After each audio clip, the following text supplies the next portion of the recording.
Ever feel like your life is running on autopilot? Like you're just bouncing from one thing to the next with no real control?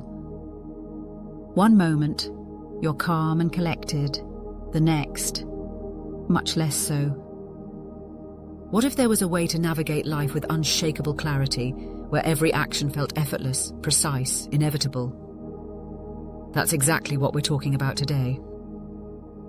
Buckle up, because we're diving deep into 4 powerful concepts straight from the Buddha himself. Equanimity, direct knowledge, self-awakening, and unbinding. These aren't just fancy spiritual buzzwords. They're the 4 gates, milestones on the path to something big. And if you don't understand them, how do you even know if you're on a path at all? But first, let's rewind a bit. Can we agree? Every successful journey needs 3 things: a clear goal, a clear path to that goal, and a clear idea of the obstacles that might trip you up along the way. As we've discussed in a previous episode, when it comes to Buddhism, the goal is pretty straightforward: the realization of infinite mind. Namely, the realization that there is no separation between self and circumstance. The second requirement is a clear path to the realization of infinite mind. That's where these 4 gates come in. The Buddha laid them out in his first discourse, setting in motion the wheel of the Dhamma. It all starts with the first gate he calls equanimity. Passing through that leads to another gate, direct knowledge, leads to another, self-awakening, which leads to the last, unbinding.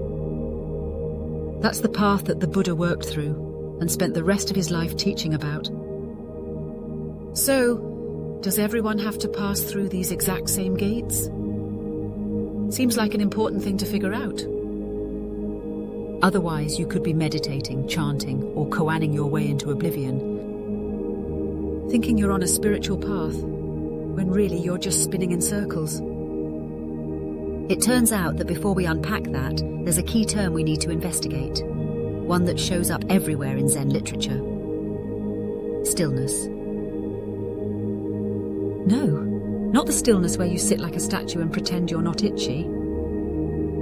We're looking for the stillness that isn't the absence of movement, but a quality of movement. It's the difference between reacting and responding, between being pulled by impulses and moving with precision. In Zen, stillness is the manifestation of unfettered activity. And that's not just some poetic fluff. It's a real observable phenomenon. Take the Buddha, for example.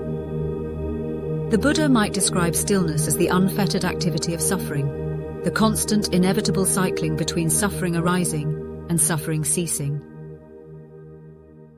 Zen master Joshu Sasaki might have described stillness as the unfettered cycling between the activities of perfectly clear and not so clear. And Thich Nhat Hanh?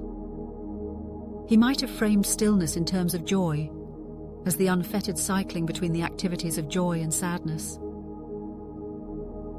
Reality, creativity, compassion, even fear. Each of these might be seen as a framework used by a teacher in presenting the notion of true stillness. And this notion of unique, teacher-centric frameworks might just be the key to fully appreciating the Buddha's 4 gates. But there's one more puzzle piece. If different teachers use different teaching frameworks, suffering, clarity, joy, then we should want to know if there is something common to all of them. That's the question we'll tackle next. And so the question for next episode: are there characteristics common to all teaching frameworks?